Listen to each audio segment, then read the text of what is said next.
The Porsche 992 Cup car, it's probably the worst car in iRacing, but I figured out how to fix it.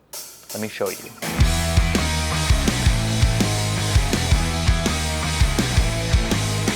Welcome back to the channel, guys. My name is Daniel Morad, and just to give you a little background and context into why I think these things about the Porsche GT3 Cup car in iRacing, well, 2016 was the Porsche GT3 Cup Canada champion and North American Cup winner. You can see the trophies here. But that was the 991.1. This year, I had the chance through some coaching that I was doing to drive the 992 Cup car, and it led me to basically wonder why the Cup car in iRacing is so far away from the real car. So I took it upon myself to create a modification, maybe the first mod in iRacing, to make a Cup car actually feel like a Cup car. So before I get to show you that, let's first jump on the sim and I'll explain why I think the Cup car is so far away from the real life Cup car. And then I'll show you what I've done to change it and make it feel more like the real one. To get a proper comparison, I've loaded up Sebring. We have the original Cup car that iRacing has created. We'll do some laps and I'm gonna run through what I think is wrong with the car, and also I can touch on some of the good things that have been updated with the brand new Cup car that iRacing just introduced on this latest season. Let's jump in the car.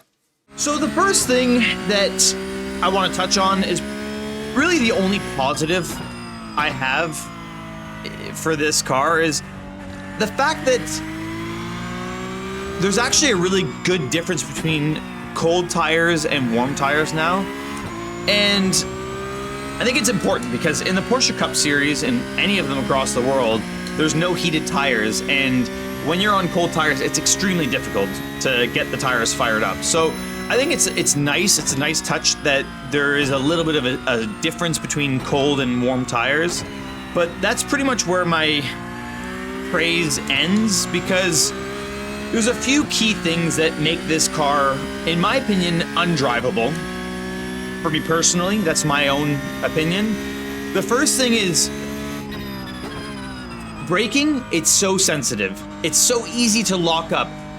The car is so sensitive to body roll and lockups on the front axle. And I just would like to see a little bit more forgiveness, if that's the word, to make it a little bit easier, because it is not this hard to drive in real life. It's a lot more intuitive. You push the brake pedal, there's a lot more connection with the road. And while we're on the topic of connection with the road, also the front axle just feels like it's non-existent in the Cup car in iRacing. When you turn in, it just feels way too light, like it doesn't do anything. The car in real life, when you brake and you trail the brake into a corner, the front dives and you feel like, you have a lot of feedback in the front axle. You really feel connected to the road. I just don't feel that same connection in iRacing.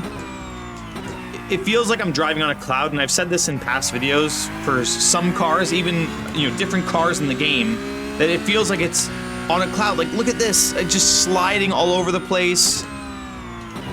I feel like I have, when you should be having around, let's say 2 bar of tire pressure, it feels like I have 4 bar. It's like I'm on balloons, and there's just no feedback whatsoever with the car and the track. Like that, the fact that I'm just sliding the car around and tossing it and it's sliding just doesn't give me a good feeling. They said you cut the course. So, for those few reasons, they're just on the entry phase of the corner, the braking, the turn-in. I'm a huge believer in proper braking. That's why I prefer iRacing over most other sim platforms, because usually the braking technique is correct.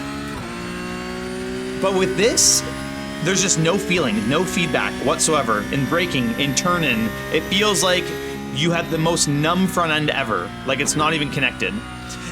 And finally, to round it all out, as the tires get warm, the traction decrease is way too extreme. So you end up losing traction off the corner if you go too heavy on the power. And in the real car, it was honestly pretty difficult to break traction on the rear, especially because it's a rear engine car. You have most of the mass of the vehicle sitting over the rear tires. When those rear tires squat into the ground, it takes a lot to break them loose. So, that's why I had the initial feeling of the tires, it almost feels like there's 4 bar of tire pressure, like there's no contact patch with the road. And it's just not a good feeling. Like, I can spin the tires up and do a 360 no scope like nothing. So it's just not a fun car, not a lot of feedback. You have to finesse it too much. And that's maybe an underlying issue with iRacing in general, where you have to underdrive the car. But for those few reasons there, it just all added up. It makes it so undrivable for me and such an unpleasant experience. But the good news is I have come up with a fix for all of this. And in my opinion, I have been able to create a cup car in iRacing using another car with some heavy modifications to the setup that makes the car so much more like the real life GT3 Cup car, and it's actually a ton of fun. So that is what I'm about to show you right now.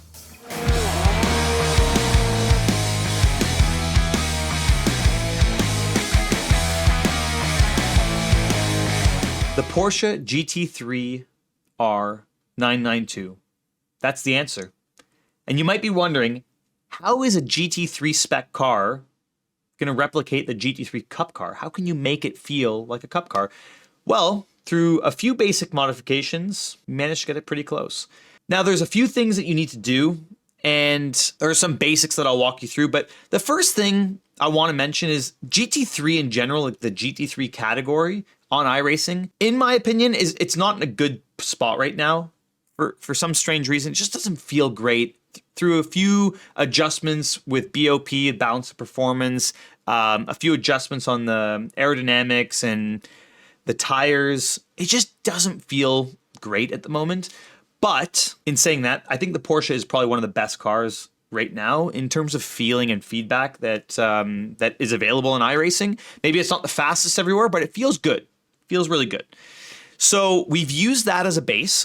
And with, like I said, some small modifications, we were able to get it in a spot where it feels actually really, really close, not only in feeling, but also lap time to the real life GT3 Cup car. First thing I want to mention, and this is just an opinion of mine, and let me know if you guys agree with this in the comments down below, but ABS. I think it should be available as an option on the Cup car, because in the Carrera Cup North America series and various series around the world, ABS is an option on the Cup cars. I know Super Cup, Carrera Cup, Germany, UK, some of those series don't allow it, but in the US, they have ABS. So why not create an option where you can turn ABS on and off, and maybe create a D-Class series for more of a rookie driver that wants to experience the car, and then maybe for the open setup, C-Class license, you make it so there's no ABS. At least the option would be great. Hopefully someone at iRacing listens to that feedback, and you guys can let me know if you think that's a good idea down in the comments. Now, in terms of the basic setup for the car, the first thing you want to do for the GT3R is increase the weight to 250 kilograms or plus 250 kilograms as like the penalty ballast. That's going to make the car feel a lot more sluggish, a lot more like the real car. Obviously, the GT3 version of the Porsche is sharper, more downforce, bigger tires. It's just going to feel sharper.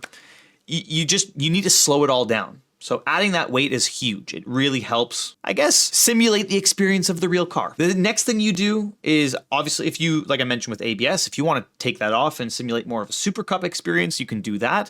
But for this example, I'm going to leave it on because the car I drove had ABS and I want to drive something that I can compare, apples to apples with. So I'm leaving ABS on, but taking traction control off. The other basics would be decreasing downforce levels, softening up the suspension, raising the ride height. Those are all basic things that will make the car feel a lot more like the Cup car in real life. So the setup, I'll share that down in the description. You guys are more than welcome to take it and use it if you want to in your free time or if you want to host some races. At the moment, it wouldn't be obviously possible to use this in like any official capacity, but it's a lot of fun. I'm telling you, we ended up testing this with my sim racing team, the Moradness M squad, and we were only supposed to be testing for, a few minutes just to see if it was good. We ended up staying on for 3 hours because it was that much fun, just battling back and forth. So it was one of the most enjoyable experiences I've had. enough talking. I'm going to share the setup. We don't have to go through, all the details, but I'm going to drive, and hopefully while I'm driving and talking, I can display and demonstrate how awesome this car is to drive and explain why I think this is a much better option for a cup car over the actual cup car that iRacing has built for you guys to drive. So the thing I like about this car the most is it actually feels like it has connection to the road. You feel the feedback in the steering a lot more. Braking as well, it's one thing I didn't mention. We actually added the low friction pad, so you had to push the brake pedal really hard, just like you do in the real car. You actually give way more pressure than you think. It's going to be something that's hard to associate with the sim because everyone's equipment's a bit different, but you're putting 100 bar of pressure in the brakes in the real cup car. That's not a little bit. That's a really, really big and high amount of pressure that you put on the brakes. So the fact that you can see from my brake trace, I can really squeeze the brake on and have a lot of control on the release. It makes it so much more fun to drive. And like I mentioned, the first point, the front end feels way more connected. It doesn't feel as sharp as a GT3 car, and I have driven not the 992 Porsche, but I've driven the 991.2 GT3 car. They're quite similar, and the car does have a pretty sharp front, so we had to take that away a little bit without making it so numb that it felt like the original cup car from iRacing. Also, we had to decrease the downforce so you're not flying through corners like Sunset Bend, the last corner here at Sebring. And with that added weight, the car just seems to be much more violent over the bumps, which is it's what it was like. So overall, as a package, this feels so much more like the real car. Braking, you really have to squeeze the brake. You have much more control in the front axle with the trail brake. You don't just lock up straight away. And of course there is ABS, but you don't really feel the ABS kicking in that much. For me, it all comes down to feeling. And that's probably the biggest thing. That's, the biggest difference between the sim and real life is having feeling or lack thereof. So everything I do in the car is based on feeling. It's hard for me. It's hard for me to connect on the sim. And when you have such a numb car, it's even more difficult. So this car is just so much fun. You can see just from the way I'm driving it, a lot more aggressive on the brakes, a lot more aggressive on throttle because it has traction. It's not just braking traction on the rear axle every time I step on the throttle. And there's no TC here.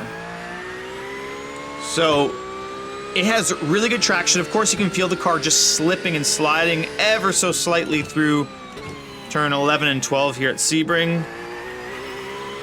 The rear's bouncing. With that extra weight, it just adds the bouncing effect, slows the car down just enough so it feels similar to the real one. Here, you have a little bit of understeer like you would in the real car.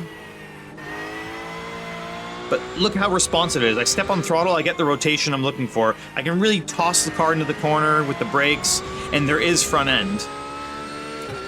Overall, this is just such a fun time, and I really, really enjoy myself when I'm driving this car.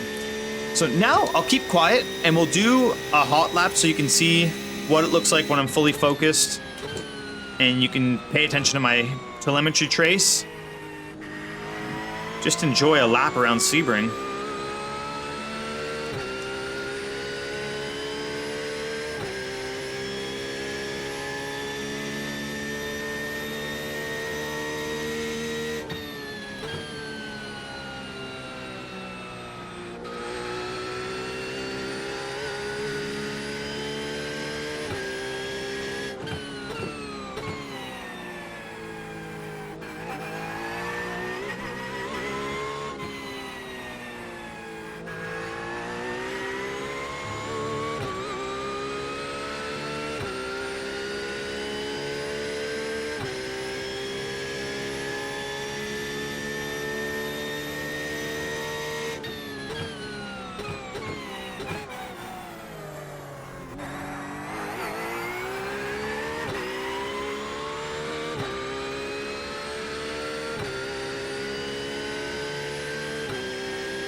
So that's the Cup car. That's the modified Cup car. So much fun to drive.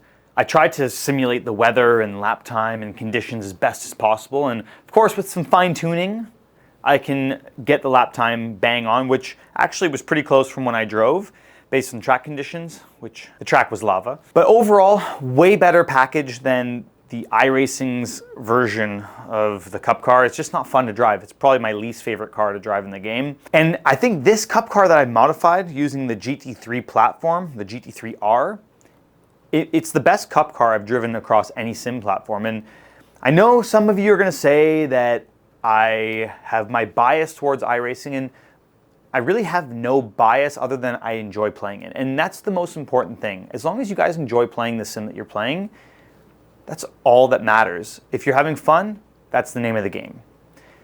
I personally enjoy myself the most playing iRacing, and of course I'm happy to point out when there's flaws. Like for instance, the Cup car, it's not very good at all. I think there's an underlying tire issue that needs to be resolved, but we managed to overcome it with a little bit of a modification, and I don't want to officially claim it, but this could be the first iRacing mod that's been created to try to simulate a car a little bit better. Like I said earlier, the setup's going to be available for free down in the description. So if you guys want to use the setup, you're more than welcome to. It's free to use. Actually, I encourage you to use it. Try it out.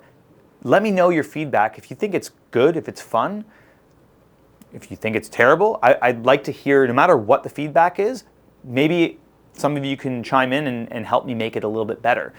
I enjoy it. It's a lot of fun. I really enjoyed driving the Cup car in real life. It was a way different experience than what I have been driving on iRacing. So hopefully you guys feel the same way. And if you like this video, make sure you drop a like on it. It does help a lot reach a larger audience. The more likes and engagement comments we get, the better it is for the channel and for the video in particular. And if you're not subbed already and you've made it this far, then what are we doing, guys? Come on, hit the sub button. That's it for this video though. I'm gonna try to keep on top of it. It's been busy this summer. I've been racing a lot. Yeah, just to kind of keep you guys in the loop, there's been so much, but it's been really good. You know, we've been #blessed here. And yeah, like I said, gonna try to make more videos. And in the meantime, you should check out these videos here that YouTube is suggesting to you. Aside from that, I'll see you guys in the next one.